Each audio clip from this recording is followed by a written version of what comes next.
Porque Deus amou ao mundo de tal maneira que deu seu Filho unigênito, para que todo o que nele crê não pereça, mas tenha a vida eterna.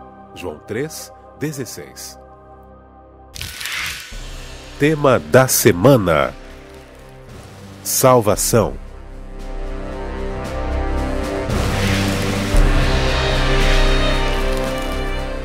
Está no ar mais um programa Lições da Bíblia. Estamos estudando nessa temporada sobre os ensinos de Jesus. Esse é o nosso guia de estudos. Você pode ter mais informações no endereço que está aí na sua tela. E nós também oferecemos para você que acompanha Lições da Bíblia, que é um telespectador da Novo Tempo, a revista Princípios.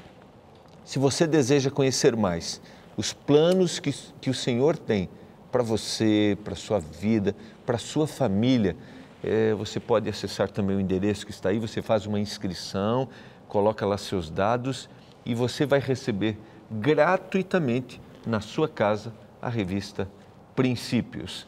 Quero mandar um abraço hoje para a região sul do Brasil, região que acompanha também o programa Lições da Bíblia. Um abraço para Porto Alegre, todos os amigos de Porto Alegre, todos aqueles que acompanham a TV Novo Tempo.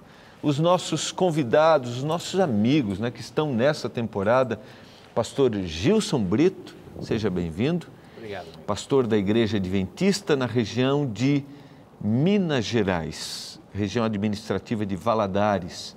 O senhor é o conselheiro dos pastores. Exatamente. E também trabalha em outra área, né, pastor?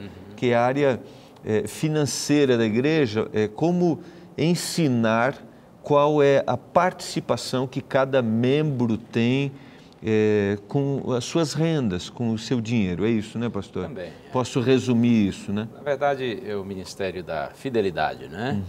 Ele inclui a fidelidade em todos os aspectos, inclusive no que diz respeito a essas questões financeiras. Importante, ainda mais num momento assim que às vezes é uma situação difícil de se compreender, né? Alguns apresentam de forma equivocada também, com uma teologia de prosperidade, uma troca, né? Isso. E o senhor tem fundamentado dentro da palavra qual é o ensinamento bíblico, né? Tá bom, muito bom. Pastor Ezequias Guimarães. Prazer estar de volta. Alegria. Pastor, mais uma vez, pastor, com o nosso quarto encontro. Quarto encontro. Pastor da Comunidade Adventista do Jardim América em Jacareí. Aqui em Jacareí, São Paulo. Uma igreja bonita, atraente, 700 membros aproximadamente. O pessoal da região de Jacareí convidado para conhecer o pastor Ezequias, tá bom? Pastor Carlos Steger, que é o autor do nosso guia de estudos. Seja bem-vindo, pastor. Muito obrigado. Diretor da Faculdade de Teologia na Argentina, da Faculdade Adventista de Teologia na Argentina.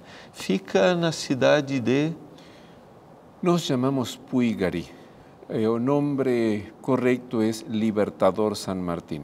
Em que região da Argentina fica? Está em Entre Ríos, norte de Buenos Aires, no que chamamos Mesopotâmia. A quantos quilômetros está de Buenos Aires? De Buenos Aires, 425. Uma boa região bem distante de Buenos Aires. Ok. Pastor, uma alegria poder recebê-lo mais uma vez, viu? Para mim um prazer. Agradecemos aí, a gente está tendo um privilégio aqui, né? Estamos tendo um privilégio, né? De poder estar com o autor da lição nesse trimestre. Obrigado. Nós vamos fazer uma prece a Deus. Pastor, o senhor pode orar a Deus pedindo mais uma vez a iluminação? Por favor. Senhor Deus e Pai, seja por tudo glorificado o Teu nome. Nesta hora, Senhor, quando vamos abrir Tua palavra e estudá-la, rogamos a iluminação do Espírito Santo, a fim de que possamos entendê-la, obedecê-la, amá-la, que Tu também nos dês sabedoria para ensiná-la a outros. Que a bênção esteja sobre nós e sobre cada pessoa, que nesta hora estará com o coração aberto para receber Tua palavra. Em nome de Jesus. Amém. Amém. Eu quero lembrar você que em toda a igreja adventista do sétimo dia, no sábado pela manhã, a partir das 9 horas, nós temos lá classes, grupos, antes do culto, né, de adoração, que estudam os temas do Lições da Bíblia. Então, se você deseja conhecer mais, fazer parte, estudar, ir ali, fazer suas perguntas, procure uma igreja adventista. Você pode dizer que é o nosso convidado, certo? Que é o nosso convidado, e eu tenho certeza que será uma grande bênção para você, para a sua vida e também, é lógico, para a sua família. Amigos, nós estudamos sobre o Pai, a figura do Pai, nos ensinos de Jesus, Jesus se apresentando como humano, como divino. No nosso último encontro, estudamos sobre o Espírito Santo.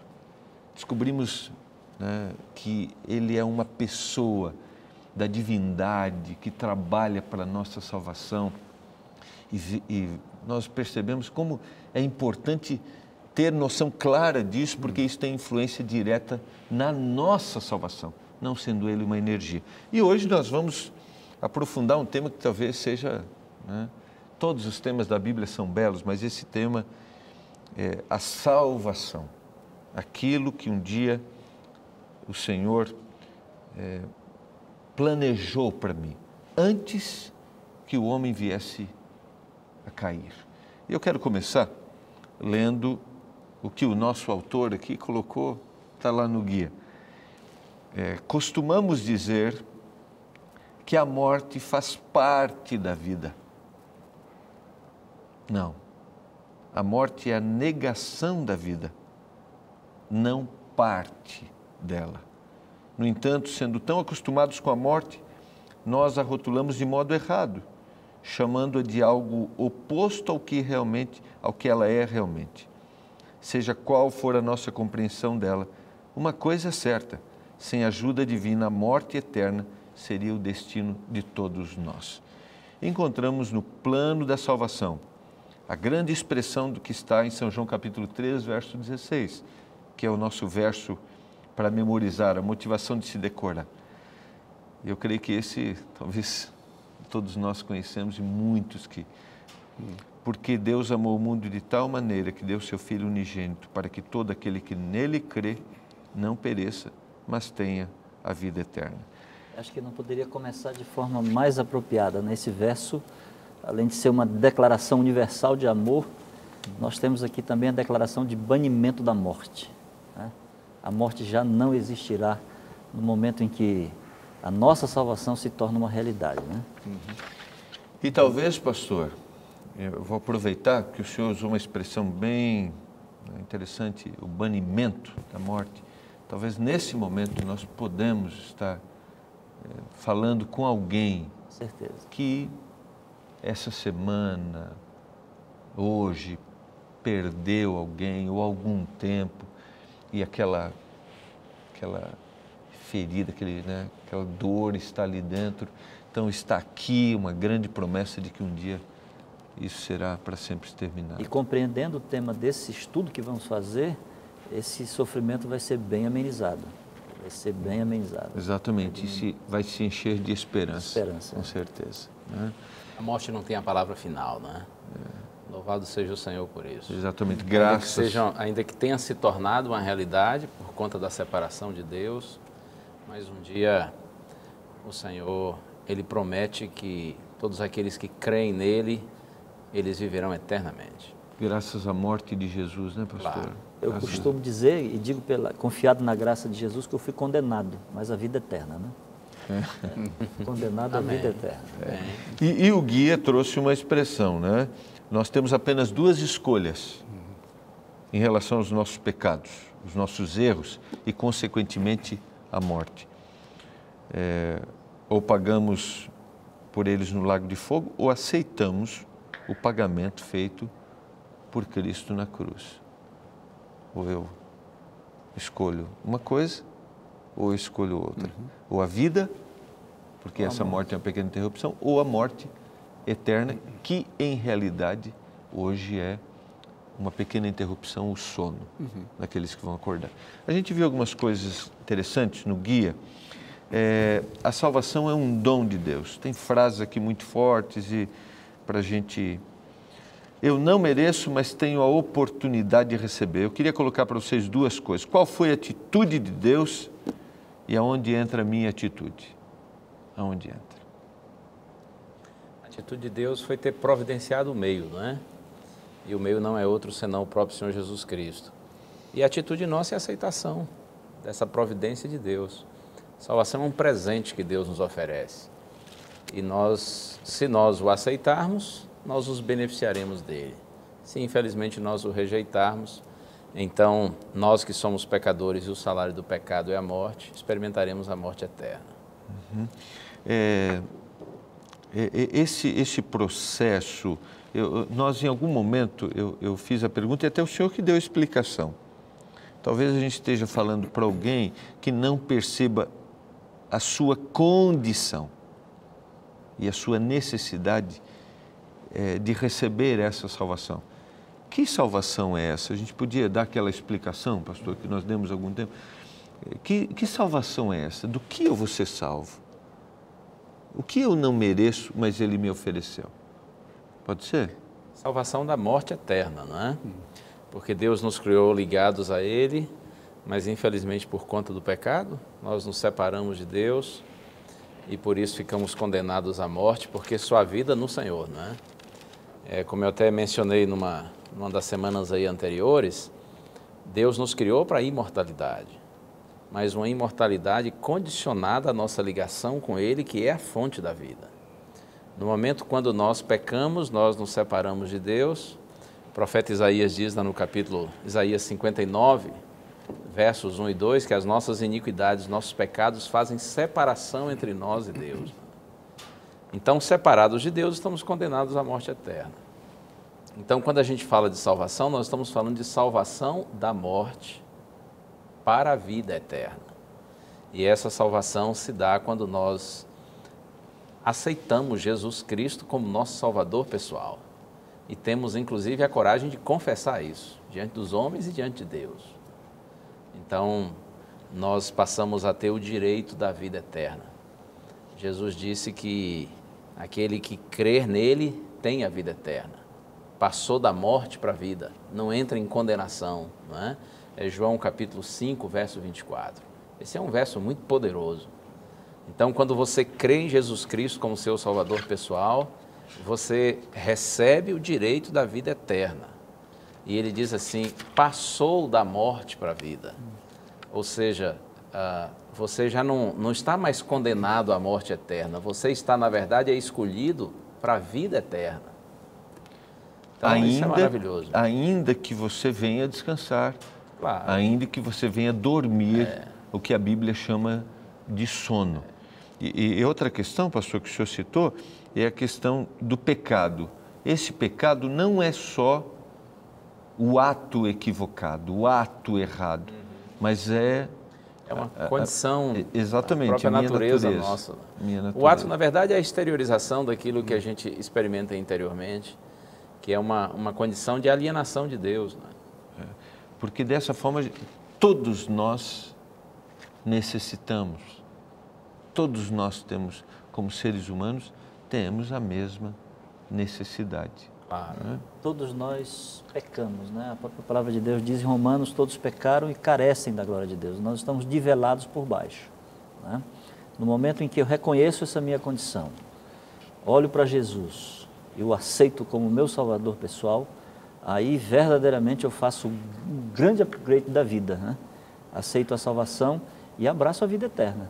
Mesmo que eu venha descansar com um sono, mas posteriormente ressuscitaremos para viver eternamente com o Senhor Jesus Cristo. Né? Quando todos nós estamos nivelados, todos, aí entra o que está no nosso guia, que o amor de Deus não é um impulso fundamentado em sentimentos ou preferências. Seu amor não é seletivo, nem depende do que fazemos.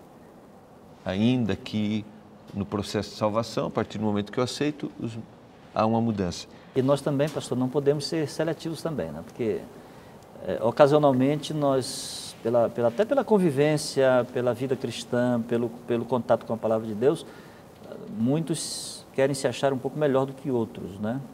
Eu gosto muito de uma frase de Max Lucado, Ele disse assim, quando você se sente melhor do que um outro, é igual um porco olhando para um outro porco dizendo, porco, eu sou melhor do que você. E nós não somos. Todos nós estamos na mesma condição, pecamos e carecemos da graça de Jesus Cristo. Pastor. Sí, quizás una manera fácil de entender qué es la salvación o cómo podemos tener la salvación es contrastar a maneira humana de procurar a salvação e a verdadeira maneira que é a que Deus oferece. E isso está aí em Lucas 18, 9 a 14. Na parábola do fariseu e do publicano. Que na verdade é una ilustración fantástica de el método equivocado para obtener la salvación y el método correcto, aunque nos resulta chocante, no sé si dicen chocante, nos sorprende, nos impacta, ¿no? Nos impacta que cómo puede ser así, pero es así. O publicano, o fariseu que diz, ó Deus, graças te dou porque não sou como os demais, roubadores, injustos e adúlteros, nem ainda como este publicano, jejuo 2 vezes por semana, dou o dízimo de tudo quanto ganho. E aí o publicano agora, estando em pé, longe, não ousava nem ainda levantar os olhos ao céu, mas batia no peito dizendo, ó Deus, sê propício a mim, pecador. Tenha misericórdia de mim. O que o pastor Ezequias disse há pouco. Quanto mais distante do Senhor, mais você se julga santo, não é? Mas, no entanto, quanto mais próximos do Senhor, mais nós vemos nossa real condição espiritual, contrastada com a pureza do Senhor, com a graça, com a misericórdia, né? Com o amor de Deus. Então, no caso do fariseu, ele se considerava muito santo por conta das coisas que fazia, mas em realidade Jesus disse que ele não desceu justificado. Ele buscava a salvação através das suas boas obras, né? Enquanto que o publicano, né? Ele reconhece sua condição de pecador, de miserável, e ele está aqui buscando e demonstrando a aceitação da graça de Deus. Esse sim desceu justificado, desceu perdoado. Quando você nutre esse desejo de buscar a salvação com os próprios esforços, você se alimenta do mesmo sentimento que houve em Lúcifer, orgulho, presunção. Meritório. Quanto melhor você é, pior você se acha. Exatamente. Esse é um tema empolgante e eu creio que você deve orar a Deus, pedir que o Espírito Santo trabalhe na sua mente, porque o Senhor quer e está oferecendo para você a salvação. Nós vamos para o intervalo e nós já voltamos.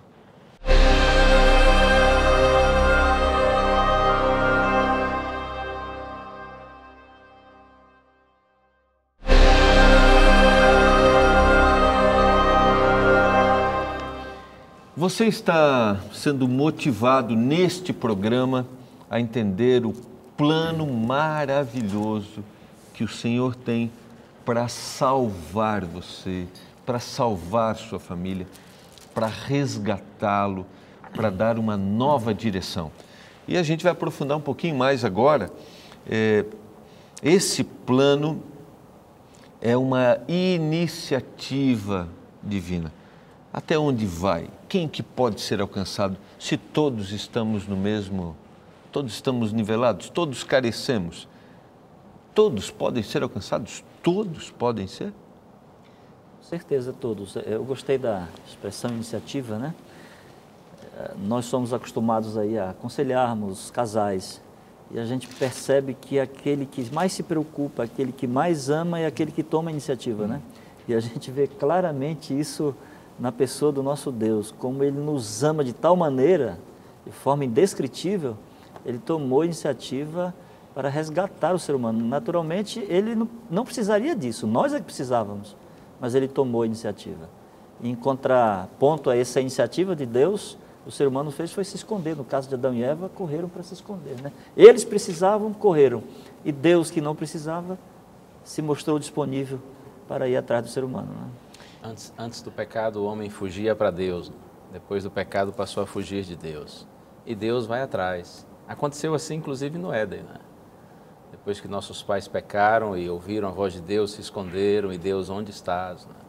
Eu acho interessante, pastor, já que mencionei o Éden, Gênesis 3,15, que entendemos ser o primeiro anúncio do Evangelho, né? O primeiro anúncio do Salvador. Plano de salvação. O texto começa Deus dizendo assim para a serpente, né, que era em realidade o diabo: porém inimizade entre ti e a mulher. Então, a iniciativa de tirar o homem desse cativeiro, dessa escravidão, na qual nós nos submetemos em função da separação de Deus, da escravidão do pecado, essa iniciativa de nos tirar é de Deus. É Ele que põe inimizade no coração do homem em relação ao nosso inimigo. Ele que abre nossa mente para que nós entendamos quem é o inimigo. E aí, pelo seu amor, por sua graça, Ele nos atrai para si. Aqui, Jesus, o guia de estudos, mostra as duas parábolas que Jesus contou em Lucas 15, versos 3 a 10. A parábola da ovelha perdida e da moeda perdida. A mulher perde uma das suas moedas e sai procurando, né, com todo cuidado, até que ela encontra e reúne suas amigas e celebra o encontro da sua moeda perdida. Da mesma forma, o pastor que perde a sua ovelha deixa as 99 e vai em busca de uma que se perdeu e traz nos seus ombros e faz uma festa. E em ambas as parábolas Jesus diz que também há alegria no céu quando um pecador se arrepende. Então Deus tem prazer em buscar, Deus tem prazer em perdoar, Deus tem prazer em salvar. A iniciativa é dele. Agora a resposta é nossa. Isso é confortador. Eu gostaria acrescentar ou agregar que Deus poderia ficar aí esperando e dizer: eu estou disposto a receber você outra vez, se você quer. Aqui estou, vem. E ele ficar aí. Mas ele não faz aquilo. Ele ativamente saiu para buscar. E aí percebo o grande amor de Deus, que aunque não tinha obrigação de fazer, ele poderia quedar cômodo, confortável, mas ele vai até o mais profundo, o mais difícil, para buscar ao pecador. Não há pecador que Deus não busque, que Deus não queira resgatar. A única possibilidade é que o pecador não permita que Deus resgate. Mas Deus está como o pastor que saiu buscar a ovelha, buscando, por anos, muitos anos. Ele não se cansa, ele continua buscando aquele que está perdido. O senhor citou um aspecto muito interessante. Só não vai acontecer se nós não quisermos, porque a iniciativa divina, não tem como a gente explicar isso. Não é só um convite, né? Não é só um convite, Sim. É uma busca. Pastor? Talvez a grande pergunta para aqueles que nos escutam nesse momento, nos acompanham, é como é que um amor dessa magnitude pode não mexer com alguém, pode não provocar alguém. Um dia eu estava, não me lembro exatamente aonde, eu percebi que chegou uma mensagem no meu celular, era minha filha, ela dizendo assim: pai, tem muita gente que só valoriza as coisas depois que perde. Eu quero agradecer a Deus porque eu não precisei te perder para saber o quão importante você é e o quanto eu te amo. Ali, sozinho, eu comecei a chorar, que choro com muita facilidade, né? Assim, tão feliz, tão tocado, tão sensibilizado. Agora, esse grande amor de Deus que foi capaz de mobilizar os céus a fim de que o Filho de Deus viesse a esse mundo, assumisse a humanidade, morresse na cruz, como é que isso não mobiliza o coração das pessoas? Como não mexe com as pessoas? Né? Então, é preocupante. Nós precisamos nos voltar para esse amor, a fim de que esse amor mexa com as nossas entranhas. Né? Eu fico pensando naquele que nos assiste nesse momento e talvez tenha ido longe, em alguma atitude, alguma escolha, E aí vocês falam, né, vocês comentando, qualquer indivíduo, não importa onde foi, não importa o que aconteceu com ele, qualquer indivíduo pode ser alcançado, transformado. Lógico, os efeitos da sua vida, do seu erro, os efeitos, mas o Senhor dá uma nova vida, um novo rumo, que esses efeitos, eles não agora o condenam mais, dão a ele uma nova perspectiva de vida. Qualquer pessoa, em qualquer lugar, pode ser alcançado nesse momento. Acho que foi você, pastor, que falou que basta querer, né? Há um tempo atrás eu estava num determinado local olhando um showroom e estava vendo ali algo que era bastante, admirando algo que o preço era um pouco elevado. E chegou um casal, meus amigos, e começaram a me perguntar, pastor, o que você está olhando aí? Eu não estou olhando aqui esse objeto. Mas o que tem de anormal nesse objeto? O que tem de anormal é o preço. Quando eles olharam o preço, a esposa falou uma frase, ela disse assim, tem coisas na vida que não é para quem quer, é para quem pode. Eu vi nessa frase uma declaração de pobreza da irmã, né? E fui motivado a dar uma resposta para ela. Eu disse, olha irmã, é verdade, tem coisas na vida que não é para quem quer, é para quem pode. Mas a melhor coisa da vida não é para quem pode, é para quem quer. É para quem quer. E salvação é para quem quer. Está aí à disposição da gente. Né? Exatamente, Olha, muito eu bom. me encanto com esse texto aqui, profeta Miqueias, capítulo 7, versos 18 e 19. O profeta é encantado exatamente com esse amor de Deus, esse amor que busca.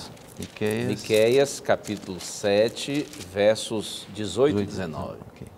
Encantado com esse amor que busca, como disse o pastor Carlos, que não é passivo, né, mas que vai lá, que vai em busca, que trabalha.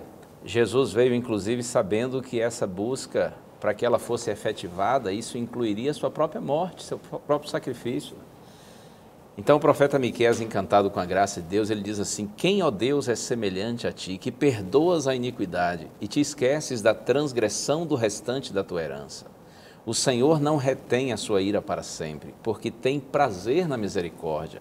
Tornará a ter compaixão de nós, pisará aos pés as nossas iniquidades e lançará todos os nossos pecados nas profundezas do mar. Louvado seja o Senhor. Amém.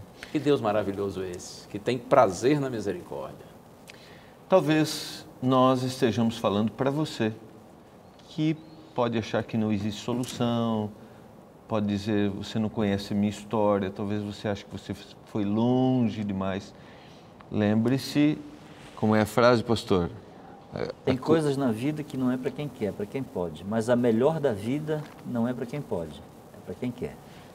A pergunta é, você deseja? O Senhor oferece para você a salvação, uma nova vida. Eu queria considerar outro aspecto, queria que os amigos considerassem outro aspecto que está no nosso guia de estudos, que era a necessidade. Quando a gente está falando de salvação, logo nós ligamos a questão da morte, e talvez o texto citado de São João, capítulo 1, verso 29, que é a expressão de João Batista ao ver Jesus. Ele diz, São João 1, 29, eis o Cordeiro de Deus que tira o pecado do mundo. Essa expressão Cordeiro é uma expressão que vai se referir aos rituais que nós vemos no Antigo Testamento da morte. Por que a morte era essencial? Por que era exigida a morte? Porque la paga del pecado es muerte. Como dicen Salário. en portugués. Salário. O salário do pecado es muerte. E não há outra maneira. Tem que morir. Mas alguém pode morir em seu lugar. Então, aquele cordeiro estava representando a Cristo que um dia vendría para morir en nuestro lugar. Y unos minutos atrás falábamos de Jesús como o buen pastor que va a buscar a sus ovelhas. Mas ele não fica contento só com ir a buscar as ovelhas. porque en João, capítulo 10, versículo 11, ele dice algo más. Ele faz como bom pastor. Se você encontrou João 10, 11. Eu sou o bom pastor e o bom pastor dá a vida pelas ovelhas. Dá a vida. Normalmente, quem é que morre? O pastor ou a ovelha? A ovelha. A ovelha. O pastor cuida a ovelha para que quando está já bem, agora é momento de matar para comer ou para quitar todo, não é certo? A ovelha está ao serviço do pastor. Mas aqui, Jesus Cristo rompe com todo lo normal e ele, que tem direito de beneficiar da ovelha, não. Ele vai dar sua vida por las ovelhas. É um amor infinito que vai mais além da nossa compreensão. Pastor, eu acho que quando você olha o amor de Deus que dá a vida pelas ovelhas, a gente tem que lembrar de um outro fato que talvez seria até de interesse de todos os que nos escutam e veem, é até um alerta. A gente tem que entender a malignidade do pecado, o que é que o pecado provocou. O pecado não é uma situação que você pode conviver com ela. O pecado é de uma malignidade profunda, terrível, que custou aos céus a própria vida do Filho de Deus. Eu não posso conviver, guarde o seu raciocínio, eu quero acrescentar, eu não posso conviver e eu também, pelos meus próprios esforços, nunca conseguiria solucionar esse problema. Nunca. Tal a profundidade desse... eu queria que você continuasse a gravidade do pecado, né? Então, só existe uma solução, é nos agarrarmos à graça de Cristo, aceitarmos a sua salvação, reconhecermos esse amor tão grande.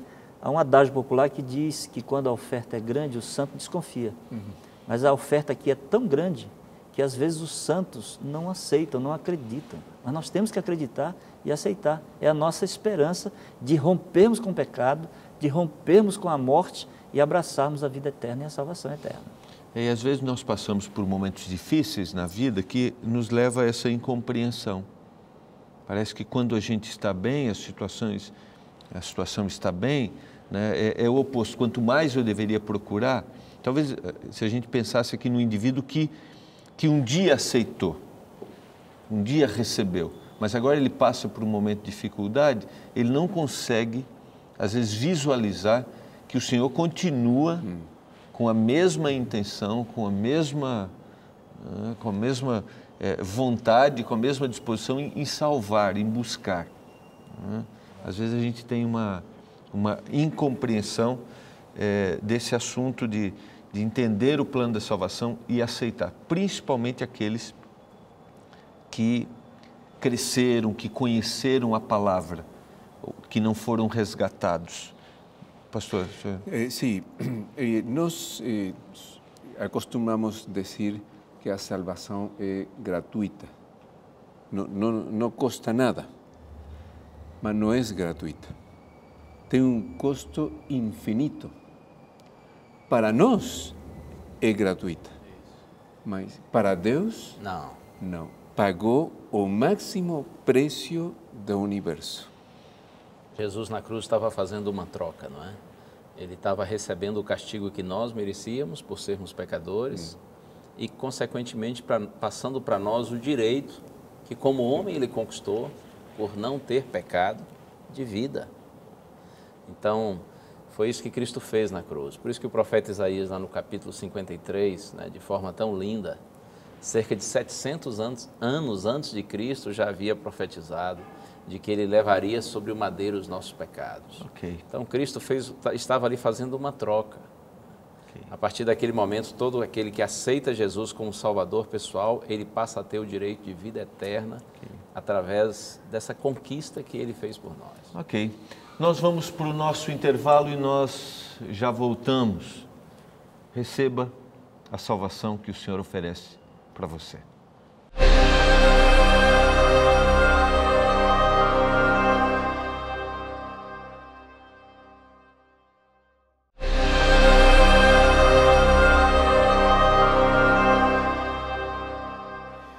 Você está acompanhando o programa Lições da Bíblia? Os ensinos de Jesus é o nosso tema desta temporada. No programa de hoje, a salvação.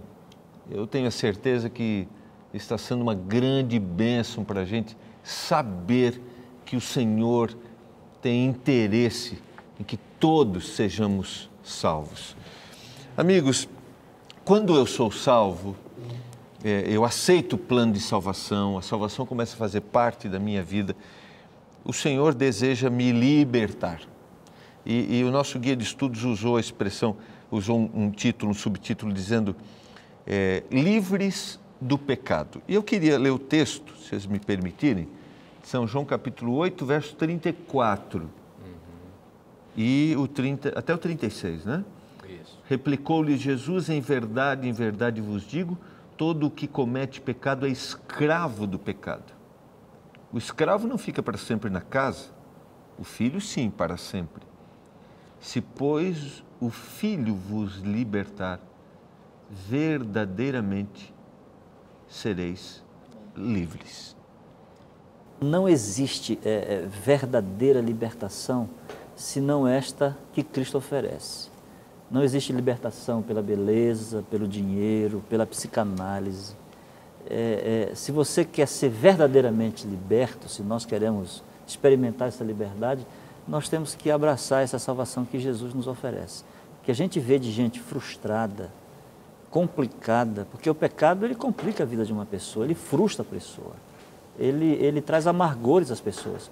Então, só a libertação que Jesus oferece, essa que verdadeiramente nos torna livre, né? Como diz o livro de São João, se o Filho vos libertar, verdadeiramente serei livres. Eu gosto dessa expressão, verdadeiramente. Quer dizer que existe uma libertação que não é verdadeira. Exatamente, que é falsa. Exatamente. O equívoco de achar que existem outras formas para eu realmente ser liberto do meu pecado. Porque a gente está falando de natureza. E eu tenho uma frase, coincidentemente, anotada aqui na minha Bíblia, ao lado desse texto. Como podemos dizer, né? Como podemos dizer que um homem é totalmente livre quando os prazeres o dominam? Como eu posso dizer se ainda ele está envolvido? E o Senhor deseja me libertar, porque em realidade nós somos prisioneiros espirituais. Deus nos livra não só da culpa do pecado, mas também da força, do poder do pecado. Eu gosto sempre de dizer que o povo que Deus salva, Ele transforma. Se não estamos sendo transformados, ainda que isso seja um processo, né? Seja algo paulatino, mas se não estamos sendo transformados à semelhança do caráter de Cristo, significa que também não estamos salvos. Porque o povo que Deus salva, Ele transforma. Nós somos justificados para sermos santificados. A verdadeira justificação pela fé, ela produz santificação, ela produz santidade. Nós não seremos salvos por causa da santificação, mas a santificação é uma consequência natural, quando verdadeiramente estamos salvos. Porque não é o perdão, não é a libertação de um ato cometido, mas é de algo que está dentro de mim, está dentro de mim. E esse perdão inclui, como eu disse, uma transformação, né? Deus não quer livrar-nos apenas da culpa do pecado para a gente permanecer no pecado. Eu não vou ficar da mesma forma. Lógico, Deus nos livra também da força, do poder do pecado. E um dia Ele também nos livrará até mesmo da presença do pecado. Isso quando houver a glorificação. Ok. Pastor, o senhor queria... Sí, en parte ele diz a mesma ideia que eu tinha, mas eu estava lembrando também daquela mulher que foi encontrada no ato mesmo de adultério. E Jesus perdonou a ela. Cuando todos querían apedrearla, matarla, y él finalmente le dijo, yo no te condeno, pero después de perdonarla, dijo, ve y no peques más.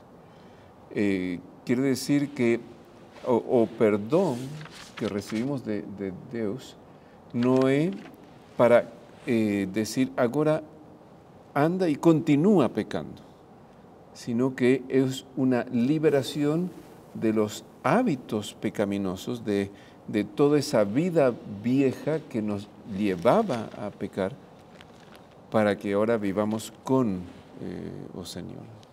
Não é a liberação do pecado, mas é a libertação do pecado, né? Agora, é interessante que o livro de 1 João, no capítulo 2, verso 1, ele coloca de forma muito clara esse desejo de Deus, né? Quando João diz assim, filhinhos, eu vos escrevo para que não pequeis, né? Todavia, se alguém pecar, essa partícula condicional, eu gosto de pensar nessa partícula condicional, se todavia alguém pecar, eu gosto de pensar no pecado como um acidente, não como um prazer. Eu acho que do momento em que o indivíduo abraça a salvação que Cristo lhe oferece e ele passa a viver de acordo com os parâmetros estabelecidos por Deus, o pecado passa a ser um acidente na vida dele. Gostei da segunda parte que você colocou, não um prazer. Não um prazer, mas um acidente, aconteceu. Se eu bater o meu carro ali na frente em algum momento, podem ter certeza, foi um acidente. Não foi porque eu, naquele dia, resolvi, eu vou bater meu carro hoje, não. E tem gente que se propõe a abraçar o pecado, a amar o pecado, a viver com o pecado, a acariciar o pecado. Nós que um dia abraçamos essa salvação, temos que fugir dele.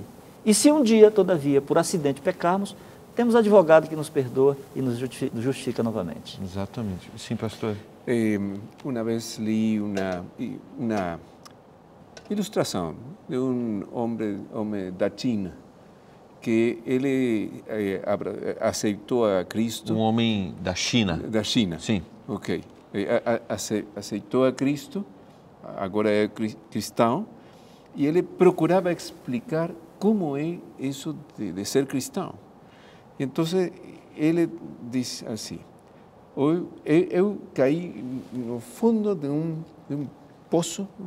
Sim, poço. De um poço, não conseguia sair, era muito profundo. E estava clamando por ajuda. E em um momento apareceu arriba, no poço pequeno, um homem muito ancião, muito velho. E ele olhou para baixo e disse, oh, filho meu, é muito feio estar aí. Sim, por favor, tira-me para arriba. E o ancião disse, eu me chamo Confúcio. Se você hubiera lido meus livros, você não ia cair no poço. Está bem, vou ler tus livros quando salga, mas agora ajuda-me.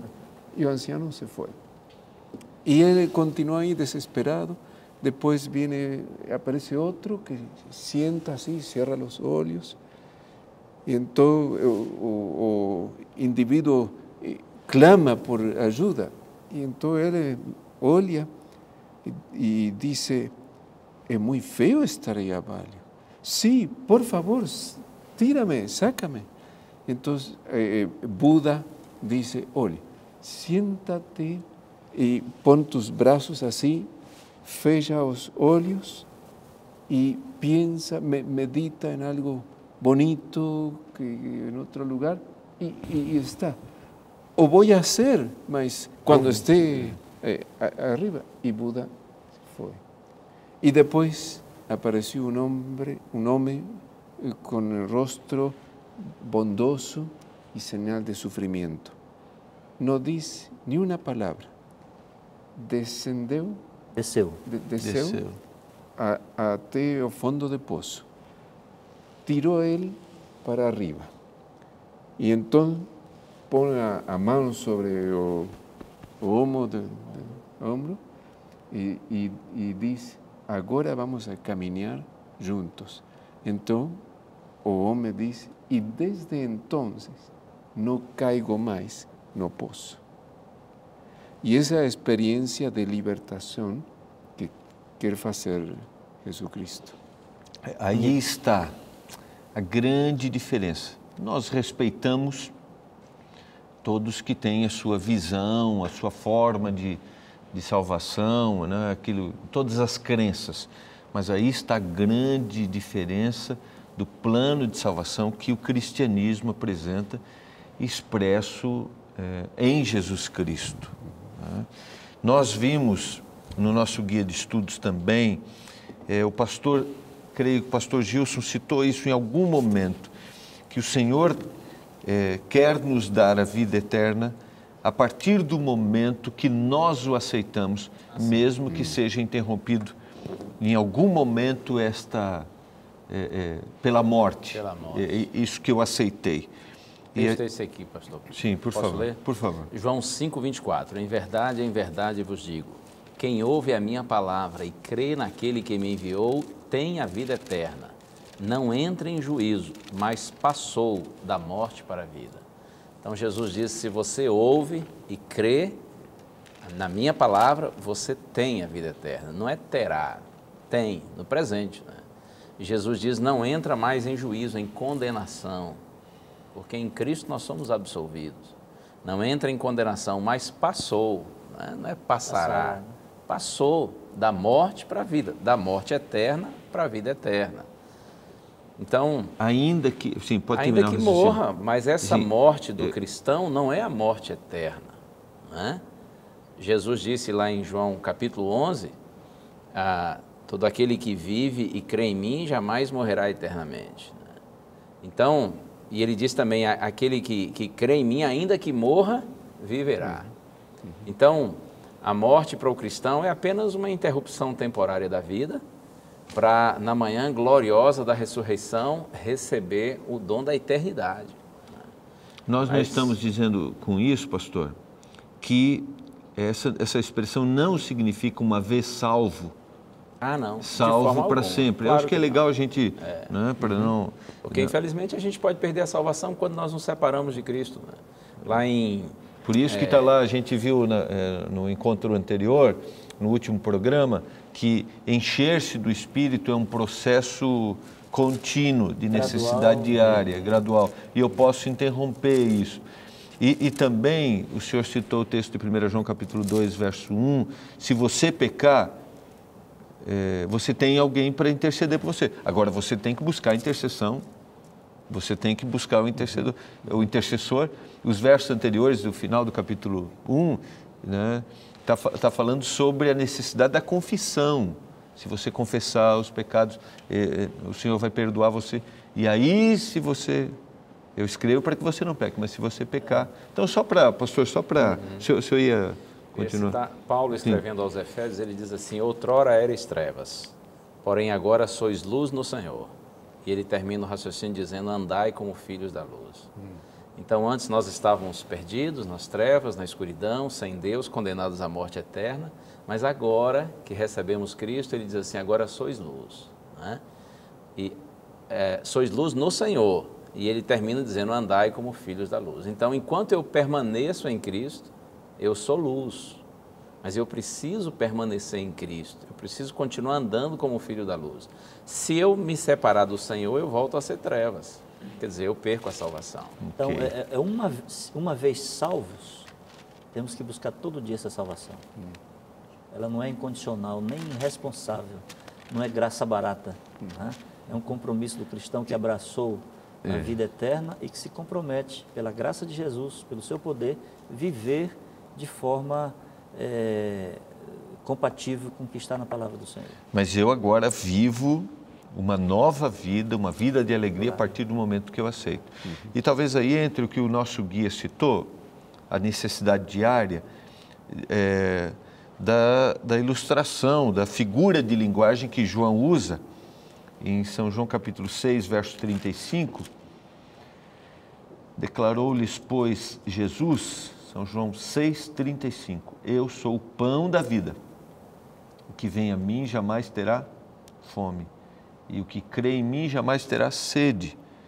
Ele repete no 47 a 51, no 48, quem crê em mim tem a vida eterna, eu sou o pão da vida. E no 51, eu sou o pão vivo que desceu do céu. Essa necessidade da busca diária daquele que me alimenta, daquele que é a solução, daquele que realmente me libertou, matou a minha fome ou saciou, né?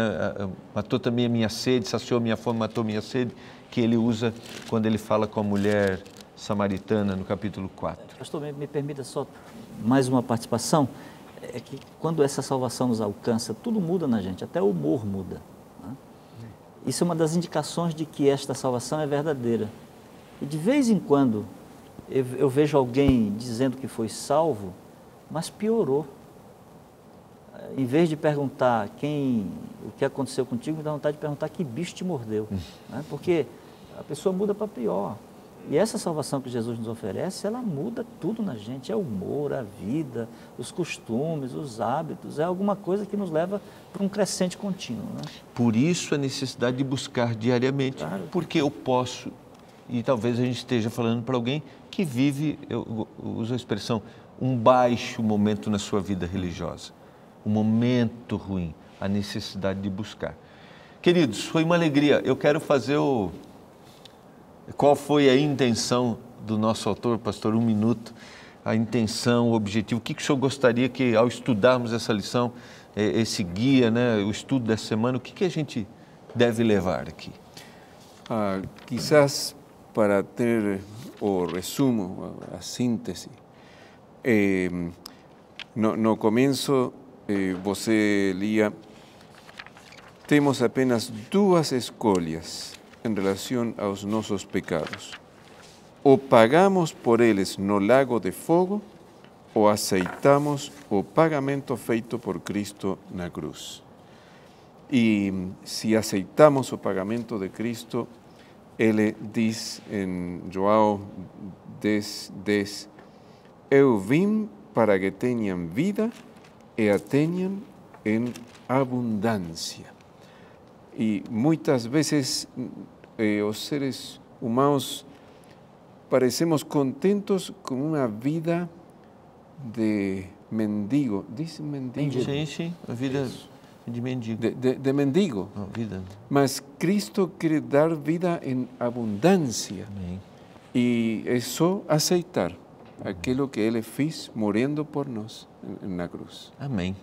Vamos orar a Deus, agradecendo pela salvação e que todos aceitemos mais uma vez. Amém. Pastor Ezequias, por favor. Grande Pai Celestial, nossa gratidão pela salvação que o Senhor nos oferece. Amém. Graças te damos pela oportunidade que temos de sermos libertos do pecado. Amém. Nesse momento, abraçamos a tua salvação, a fim de que a nossa vida seja compatível com aquilo que o Senhor espera de todos nós. Amém. Em tuas mãos nos colocamos e colocamos também aqueles que nos assistem, em nome de Jesus. Amém. Amém. Foi muito bom estarmos juntos mais uma vez. Que a salvação esteja na sua vida, na sua casa, que você aceite, que a sua família aceite. E não esqueça, e conhecereis a verdade, e a verdade os libertará. Um abraço e até o próximo Lições da Bíblia.